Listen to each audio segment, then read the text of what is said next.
साथियों welcome back. आप सभी लोगों का बहुत बहुत स्वागत है मेरे यूट्यूब चैनल पर। चलिए एक बार फिर हम लोग उपस्थित हैं नवजीवन कैंपस के ऑनलाइन क्लास में। और ये मॉर्निंग सेशन है जिसमें करंट अफेयर का क्लास चलता है प्रतिदिन सुबह 7 बजे। तो आज हम लोग देखेंगे इस क्लास में 29 सितंबर से संबंधित महत्वपूर्ण घटनाक्रमों को। क्या क्या महत्वपूर्ण है हमारे एग्जाम के लिए, उसको मैंने यहाँ पर संग्रह कर दिया। इसको जरूर याद रखें, क्वेश्चन आवर के लिए तैयार रहें। तो चलिए शुरू करते हैं। पहला 29 सितंबर जो ये दिन है वो विश्व स्तर पर हृदय दिवस के रूप में मनाया जाता है, ध्यान रखना। और हृदय दिवस बहुत इंपॉर्टेंट है अवेयरनेस के लिए, जागरूकता के लिए, क्योंकि आज पूरी दुनिया में हार्ट से संबंधित बीमारी बहुत ज्यादा तेजी से देखी जा रही है। जिसका बहुत सारे वजह है, खान पान, रहन सहन, स्ट्रेस या जीवन में आराम का जो स्वभाव हो गया है। लोग ज्यादा से ज्यादा आराम करना चाहते हैं, शरीर का इस्तेमाल नहीं करना चाहते हैं। तो ये सब वजह से हार्ट अटैक की घटनाएं तेजी से बढ़ रही है। ये संक्रामक बीमारी नहीं है, लेकिन हृदय के कार्य में बहुत सारी परेशानी होने की वजह से ऐसी बीमारियां देखी जाती है। और ध्यान रखना है कि विश्व स्तर पर हर साल लगभग 1,70,00,000 लोग हृदय रोग से मरते हैं।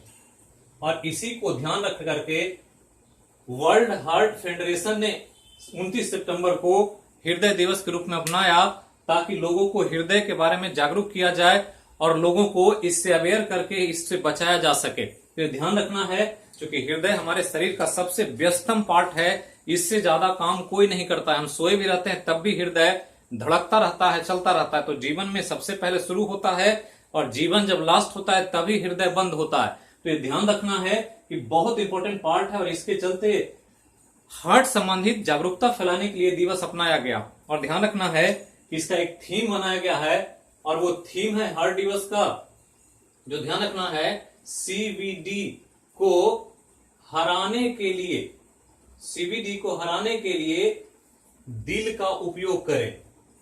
ये एक इंपॉर्टेंट थीम दिया गया है इस साल के विश्व हृदय दिवस का। तो ध्यान रखना, सीवीडी कार्डियक वेनेरल डिजीज होता है, मतलब हृदय संबंधित रोगों को वेनेरल डिजीज के तौर पर देखते हैं। कार्डिया मतलब हृदय। तो इस रोग में वर्ल्ड हार्ट डे को याद रखना। आगे चलें तो एक न्यूज है बहुत इंपॉर्टेंट आपके एग्जाम के लिए, कि यूपी ने गरीब कल्याण रोजगार अभियान के कार्यान्वयन के लिए सर्वाधिक 8 पुरस्कार जीता। तो ध्यान रखना है, देश स्तर पर ये योजना शुरू की गई थी जून में, गरीब कल्याण रोजगार अभियान, जो खास करके प्रवासी मजदूरों के लिए, जो कोविड-19 के काल में जो बाहर से आकर के अपने अपने राज्यों में लौटे, उनकी रोजगार उपलब्धता के लिए काम किया गया था। जिसमें स्वच्छता मंत्रालय द्वारा शौचालय के निर्माण संबंधित बहुत सारे कार्यों में इसको दिया गया। और इसके चलते अलग अलग राज्यों में जो काम किया गया, जो इम्प्लीमेंटेशन हुआ योजना का, कि किस राज्य ने कितना काम किया,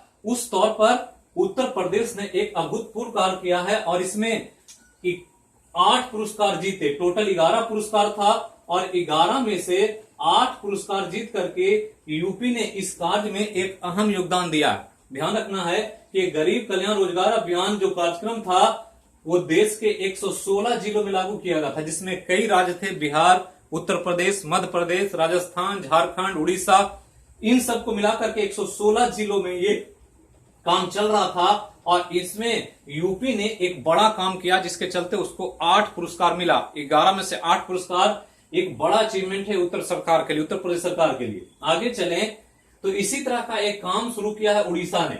तो उड़ीसा सरकार ने राज्य को झुग्गी मुक्त बनाने के लिए एक योजना शुरू किया, नाम है स्लम अपग्रेडेशन कार्यक्रम। तो स्लम मतलब ही झोपड़पट्टी होता है, और शहरों में अक्सर पॉश इलाकों के बीच बीच में झोपड़पट्टियां देखने को मिलती है। पटना में भी स्लम एरिया है। मुंबई में दुनिया की सबसे बड़ी झुग्गी झोपड़ी धारावी का नाम सुनेंगे, बहुत चर्चा में था कोविड-19 के काल में।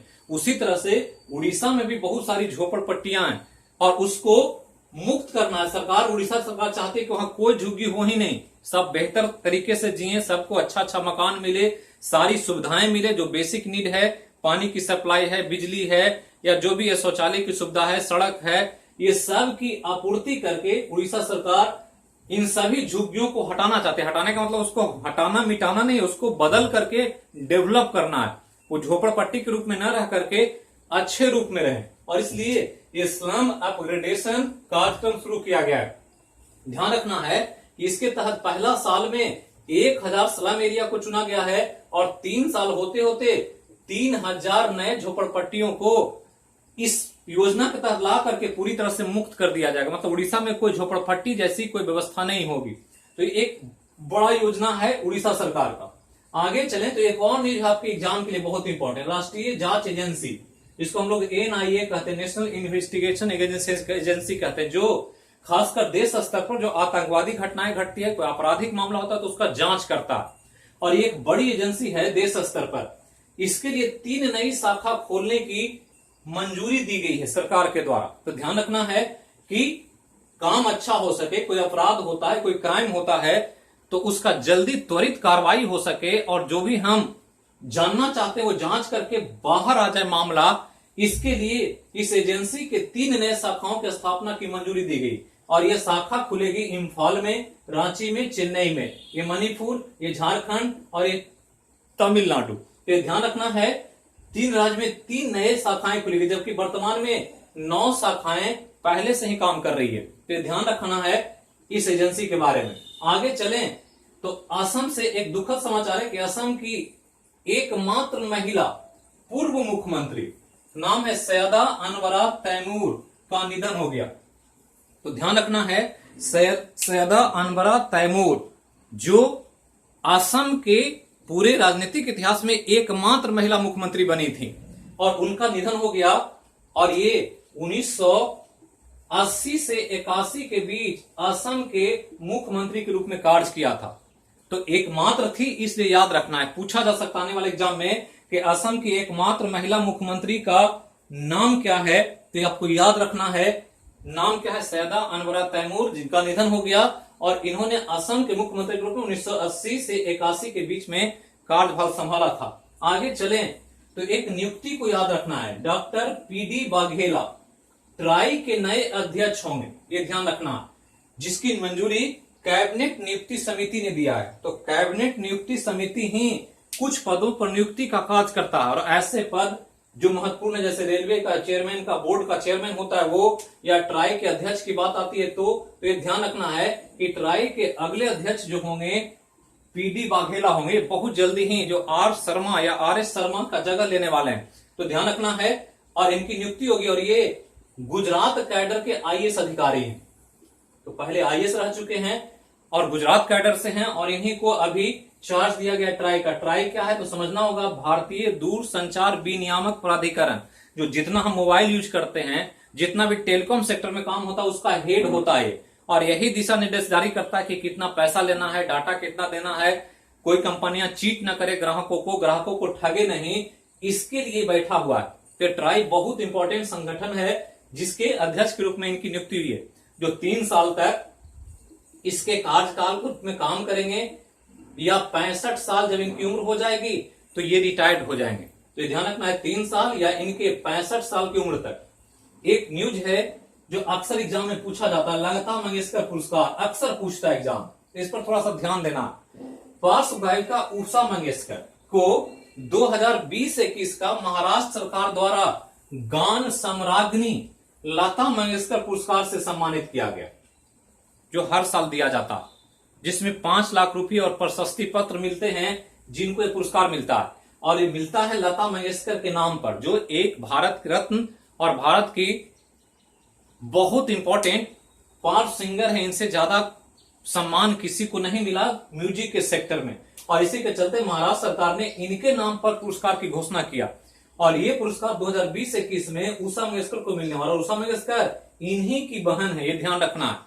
तो लता मंगेशकर की बहन है उषा मंगेशकर, आशा भोसले भी इनकी बहन है। तो पूरा फैमिली ही संगीत से जुड़ा हुआ है। इनके पिताजी भी संगीतकार ही थे, हृदय नाथ मंगेशकर। तो सभी लोग संगीत से जुड़े हुए हैं। तो लता मंगेशकर के नाम पर यह पुरस्कार महाराष्ट्र सरकार देती है और इस साल का पुरस्कार इन्हीं की बहन, जो खुद एक सिंगर हैं, पार्श्व गायिका, जो हिंदी मराठी भाषा में गाना गाती हैं, इनको दिया गया है उषा मंगेशकर को। तो यही था आज का समसामयिक घटनाक्रम। इसको देखें, याद रखें और बिल्कुल एग्जाम के लिए तैयार रहें। जो भी एग्जाम होगा वो आपके लिए बहुत इंपॉर्टेंट होगा आने वाले समय में। तो फिर मिलेंगे शाम के क्लास में।